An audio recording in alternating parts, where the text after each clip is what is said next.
Welcome back to Jersey Matters. There's a whole new digital generation growing up, and much of their interaction is on social media, leaving parents with the question, how do you navigate that for your children? Should you be navigating that with or for your children? Here to answer that and some other questions is Dr. Rob Zambrano, who is a psychologist at Stress and Anxiety Services of New Jersey. Thanks a lot for being here. Really appreciate it. Thanks, Larry.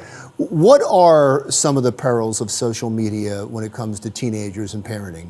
So many. And really, when people enter the online world, we're opening this Pandora's box of lots of different things that can go wrong. We can start with sort of just the fact that their social lives are now all about social comparison. How many likes you can get. People can curate, a sort of very kind of fake version of real life, right? So we only see kids doing stuff that's awesome and fun and the best version of life. And so if you, the observer on the other end of the phone, are looking at that and you're comparing your life to everybody's best moments, your life can seem pretty mundane, boring, insignificant as a result. And so I think a lot of kids, they're now being socialized around the idea of how many likes can I get? How much attention can I draw towards me? And one of the things that you can see where people get bullied or made fun of is, well, oh, you only have 10 followers, or how come your pictures only get 3 likes and mine get 50?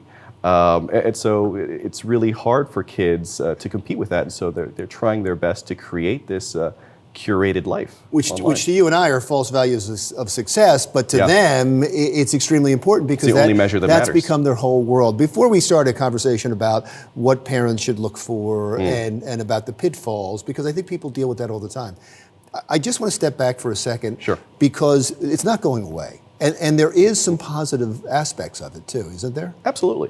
The obvious, of course, easy access to technology.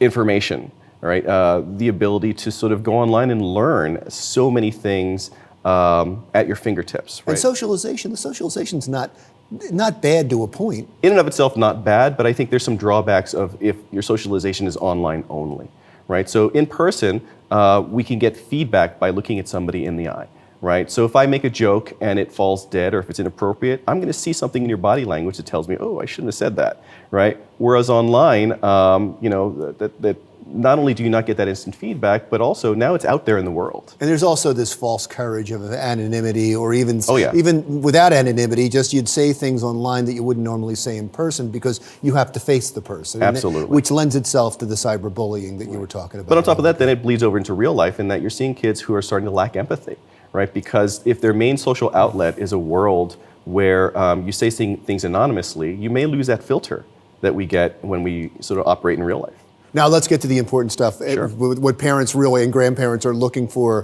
What should they be doing? Because I think most parents have no idea what the limit should be. Right. And at our practice, we see a lot of this because we specialize in anxiety disorders. And so we have to sort of try and be ahead of the curve and prepare ourselves for this. And so in reading and researching this stuff, one of the concepts that I came across that I really liked is the concept of being a good online citizen, right? And to do that, I think you have to teach your children before they enter the online world about the dangers of being online and sort of our expectations of how you're supposed to behave when you enter that world, right? That I have the same expectations of you in terms of how you're going to treat people with kindness and respect, how you're going to look out for your fellow citizen online, the same way we would expect you to do in real life. But then from there, it gets a lot trickier in terms of there's a lot of questions in terms of what age is appropriate for somebody to start having access to some of these things. And I think a lot of that can be determined not simply by age, but sort of by maturity level and developmental levels. That's really difficult because not only is there peer pressure on the kids to join in, and by the way, social media now are the video games, right?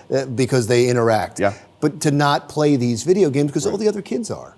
Right, and I think it's admirable when parents try to limit the access, or I've had some parents who say, my kids just don't go online, and it's always the kids who seem to be athletes or who are reading lots of books in my office.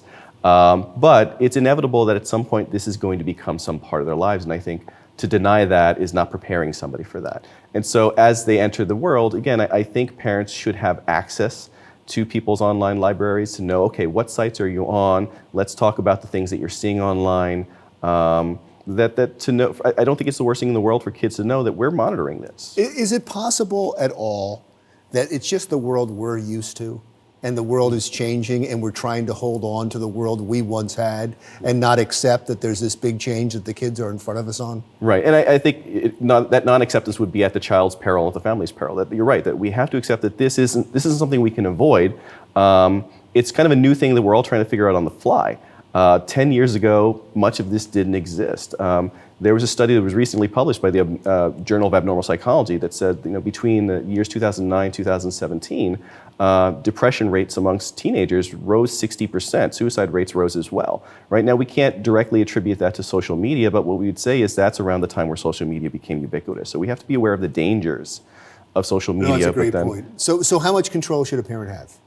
Tough call, because I think the parent has to be willing to weather the storm of their child advocating for their right to privacy, but also our knowledge that that we are at a higher maturity level than our kids, hopefully, and that we want to make sure that we express that we want you to take this process slow. So we want to make it a world that they feel open to talk to us about, right? And so we want to, as soon as they're entering this world, the moment they get their first smartphone or iPad, we want to sort of make it clear that initially, the initial forays into this world are going to be with us, right? So if you're going to be online, you're going to be online when we're together. And then we're going to talk about some of the things you're seeing. And then slowly, as we see that they're able to make good choices and monitor that, then maybe we sort of loosen the reins a little bit. Because it does become sort of a way that a lot of people connect with one another. And sometimes you see the flip side where children have no access to an online life. And they're kind of on the outside looking in terms of what everybody's talking about, what everybody's into. And it makes it harder for them to connect. Well, thanks a lot. Thank you for helping us navigate that. I appreciate that. Thanks, Larry. Dr. Rob Zambrano is a psychologist at Stress and Anxiety Services of New Jersey. Jersey Matters continues right after this. When we come back, we'll tell you what New Jersey is doing to try to entice you to drive electric.